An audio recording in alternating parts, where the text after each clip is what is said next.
गोजोन्थों खुलुमबाय ख्रिस्ट'नि अनजाग्रा आइ आफा आरो बिदा फंबाय बिनानावफोर दिनै जों बे समाव नोंथांमोननिसिम मोनसे गेदेर रंजानायजों जों नोंथांमोननिसिम जेरै ज्योति प्रेयार मिनिस्ट्रिनिफ्राय जों मोनसे सावगारि एबा भिडिअखौ लाबोदों आरो दिनै आङो जाय सावगारिखौ नोंथांमोननि गेजेराव होनो सानदों बे सावगारिया जोंनि थाखाय जों बे जायगायाव फैदों आरो बे जायगाया जादों गुवाहाटी खेत्री जाय रिट्रिट सेन्टार जेरै नर्थ इस्ट आसामनि देरसिन बे रिट्रिट सेन्टाराव जों बाहायनो आगान होफैदों जाय सानब्रैनि हाबाफारि लानानै दिनै बे थामथि सानाव आगान सुरबाय आरो दिनै बे नर्थ इस्ट आसामनि थामथि सानजों लोगोसे आरोबाव जों माखासे जों मिथिनो आवगायबोदों आंनि सिगाङाव जाय फंबाय सासे दं बिथाङा सोर आरोबाव बिनि आरो मा जायामोन आरो बे न'खराव माबायदि इसोरनि सोमोनांथाव खामानिफोर जादोंमोन बेखौ नोंथांमोननिसिम जे नोंथांमोना बिथांनि खुगानिफ्रायनो मिथिमोनगोन आं बिथांखौ बरायग्रोबाय दे गोजोन्थों आदसा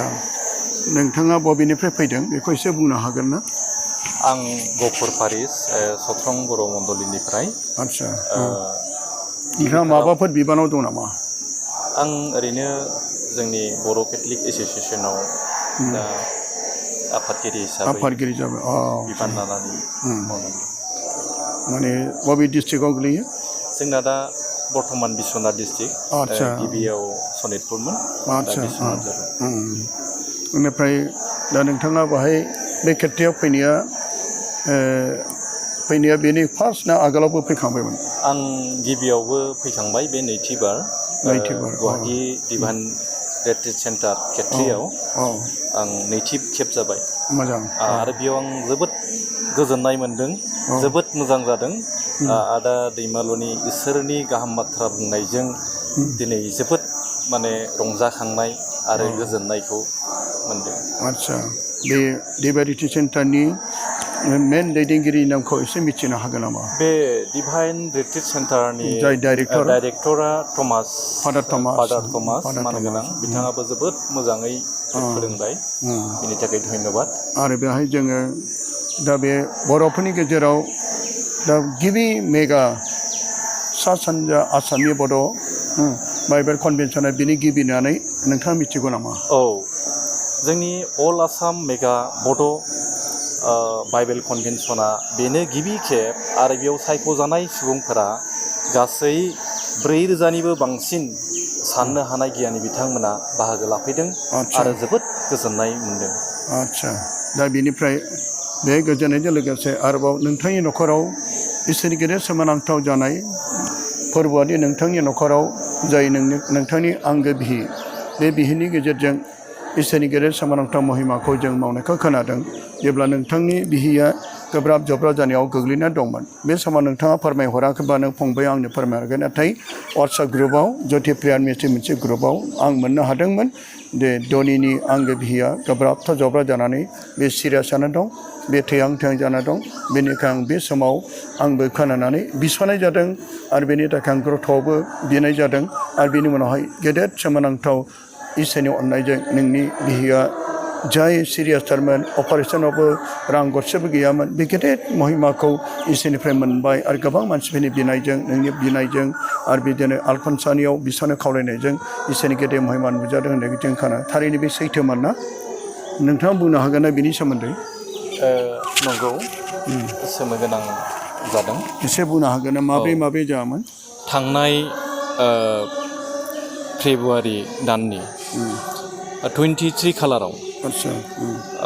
आंनि बिहिनि अपारेशन जादोंमोन बियो गोबांथार माने थै खुरनाय बेमारजों भुगिनानै गोबाव बोसोर जाबायमोन ओमफ्राय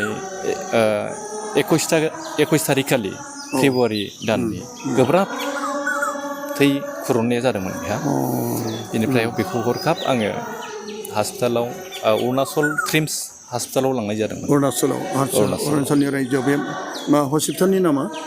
ट्रिम्स होनो तमरिबा तमरिबा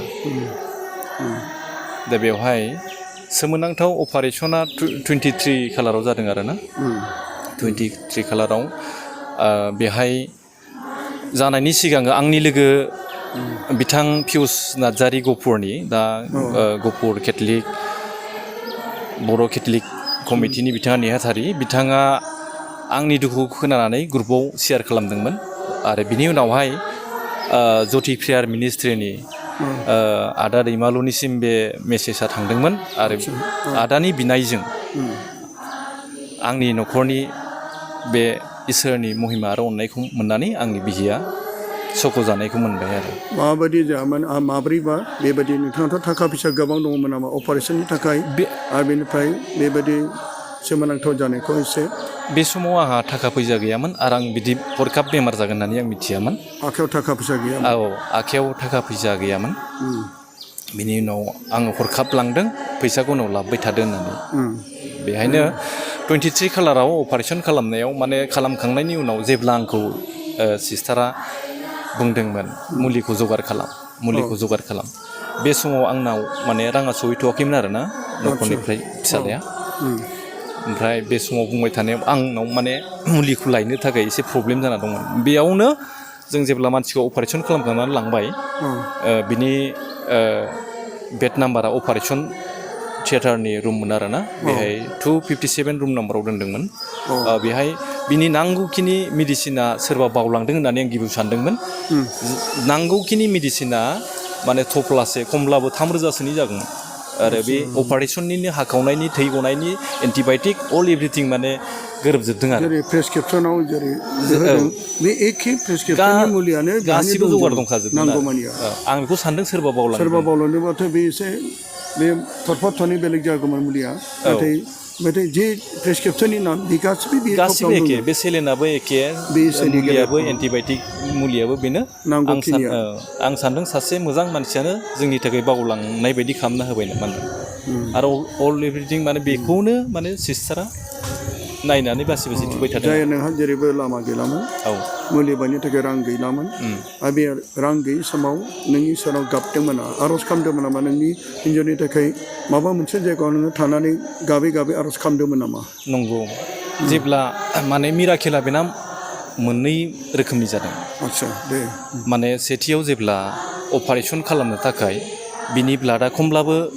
डक्टरा बुंदों 9 पइन्ट जानांगौ 9 पइन्ट जायोब्ला अपारेशनखौ खालामनो हागोन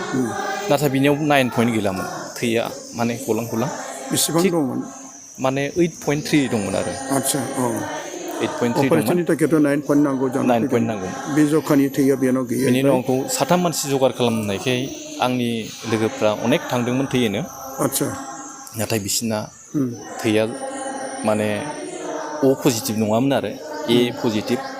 बिदिमोन दा थै स्टकआव गैयैखाय एक्सेन्ज जाया होननानै अ पजिटिभखौ नांगौ होननानै नागिरबाय थादोंमोन आं बेनि उनावहाय माने आं नागिरनानै मोनाखै मोनसेल' पेकेट मोनदों आङो रामकृष्णआव ओमफ्राय बेखौ होनायनि उनाव आरो सानै मानसिनि ब्लाड नांबावगौमोन बे समाव बुंबाय जे मानसिखौ रेडि खालाम ओमफ्राय आं लायनानै सासे जाहा मेथ्यु बसुमतारी खोदोमगुरि मण्डलिनि गफुर बारिसनि सिङाव थानाय बिथाङा अननानै थै दान होनो थांदों बेना मिलायोमोन ओरै अपारेशन टाइमा राइट टाइम जाबाय बिनि उनाव एसे सिगाङाव चेक खालामनायाव थैया नुबाय बारायबाय थैया गाव बारायना थाबाय बारायबाय थै होनांगौमोन नाथाय बे बिनायजों आर'ज खालामनायजों बे अट'मेटिक बेनि नांगौखिनि थैया बारायबाय बे थै बारायनायनि उनाव डक्टरा मा बुंखो थै बारायनायनि उनाव बिसोरो सोमोनांदों थैया बेना माब्रै बारायबाय थाखो होननानै फार्स्ट टेस्ट खालामहैबाय बेहाय 8.7 जादों आरो बिनि उनाव मानो बारायबाय थाखो होननानै आरो टेस्ट खालामनो हरबावबाय बिदिनो खालामै टेस्ट खालामबाय थानानै टटेल बिनिया 9.10 हारसिंनो बारायनानै थाहैदों आरो इसोरनि अननायजों बिनि थै खंख्ला जानाया फिलाप जानानै थादों नांगौखिनिखौ मोनदों आरो रावबो होआखैब्लाबो बे जिसुआनो होबाय आदसा बिनि उनाव बे मोनसे मिराकेल आरो बिनिफ्राय सेकेन्ड मिराकेला माने जेब्ला अपारेशन थियेटारनिफ्राय दिहुनो मुलि लाबोनानै रुमाव सोनाय लोगो लोगो बिजि थुनो थाखाय रेडि थफ्लाया दंखायोमोन मुलिया आं बेखौ बावलांनाय सानदोंमोन आरोना सोरबा बेखौ हरनोसै सानदोंमोन आं सोरबा लांफैदों होननानै जिसुआ जेरै बुंदों नोंसोर बियोब्ला मोनगोन नोंसोर नागिर अब्ला नोंसोर जेरै माथानि 4,007 फाराव जेरै मोनो बे बोसोनखौ नों लानानै बिदोंमोन आरो जेब्ला बे बिनायनि नोंनि गोसो गोथार मैखुनजों नों गावनि अनजालि बिनि थाखाय नोङो गाबै गाबै आर'ज खालामनायाव आरो बेनिफ्राय जाय थैया बेनि जेसेबां नांगौ बे जखानि थै गैयामोन नाथाय बेनि नांगौखिनि थै गैयैखाय नोङो इसोरनो आर'ज खालामनायाव इसोरा मा खालामखो दा बेनिफ्रायनो बे थैखौ बारायना होबाय आरो अपारेसन खालामनो थाखाय जखानि थाखाय थैखौ मोनबाय बबेनिफ्राय इसोरनिफ्राय आरो जेरै चित्ता गरबा ना मानेखौ जेरै जों गोथार बाइबेलाव जेरै मोनदों बे गोबां हाजार 5,000 मानसि नाथाय उन्दै आरो हिन्जाव आरो महिलाफोरखौ लानानै गासै 16,000निबो बारा जागोन बे चित्ता गरबा ना मानिया जेरै जाहोसे जानानै आरोबाव 12 खादा आग्लायबावदों बेबायदिनो फोरबोआव जिसु ख्रिस्ट मावनो हायै जेबो गैया जेरै लुकासनि 36 फाराव लिरनाय दं इसोर मावनो हायै मोनसेबो बिसय गैया आरो इसोरनि गेदेर अननायजों जों नुनो मोन्दों नोंनि हिन्जावा जेरै बे थै खुरनाय बेमारनिफ्राय सैनायनिफ्राय दिनै बियो जानो हागौ रां गैयैयाव नोंनो सोरबा मुलिखौ जगार खालामना होबाय थै गैयैयाव बे इसोरा गावनो जगार खालामना होबाय नाथाय मानसिनिफ्राय थै सोनांगौ बेखौबो मोनाखै इसोरानो अननायनि गेजेरजों आरो फैसायाबो गैयामोन नाथाय सोरबा बे मुलिखौ बायनानै सोरगिनि बिफा हिसाबै बे गेदेर महिमाखौ मावबाय बेनिखायनो दा नोङो मा बुंनो सानबावो बे गेदेर महिमाखौ मोननानै आरो इसोरनि अननायखौ मोननानै नोंथाङा माबाफोर बुंनो इसोरनि सायाव बुंनो गोसो दंबाय नामा आं बे इसोरनि अननायखौ आं उनावसो हमदांनो हादों जे आं बेखौथ' बावलांनायसो सानबाय थादोंमोन आं गोबां गोसो गोरबोआव मोदै गनानै आं बिदोंमोन आरो बिनायालाय बे समाव हारसिङै निजोम जायगायाव थांनानै ओमफ्राय बे समावहाय आं बुंदोंमोन दुखुआ आंनि जिउनिफ्राय न'खरनिफ्राय एसेबो गोजान जाला बेफोरबायदि आं बिदोंमोन माने जेरै हसिका राजाया मोदै रथ'रथ' गाबनानै जेब्ला आर'ज खालामदोंमोन अब्ला बिनि मोदैखौ इसोरा नुनानै बिनि थैनो गोनांखौ जेरै 15 बोसोर बिनि जिउखौ गोलाव खालामदों जेरै हान्नाया सासे आइजो जानानै गथ' गथाय गैयामोन सांग्रेम होननानै गोबां मानसिफोर निन्दि जायोमोन जेरै बे गोथार मन्दिराव गाबै गाबै गोरबोजों मैखुनजों इसोरनाव आर'ज खालामनायाव जेरै एल'दिरिया बुंबाय नोंनि आर'ज खालामनायखौ इसोरा खोनासंबाय आरो बेबायदिनो गाबनानै आर'ज खालामनायाव इसोरा थारै खोनासङो बेनिखायनो जोङो बे फोथायनायजों जों दा अनजागाफोर जों दा नुनो मोन्दों दिनै अनजागा जोंनि फंबाय दनिया दिनै जोंनि गेजेराव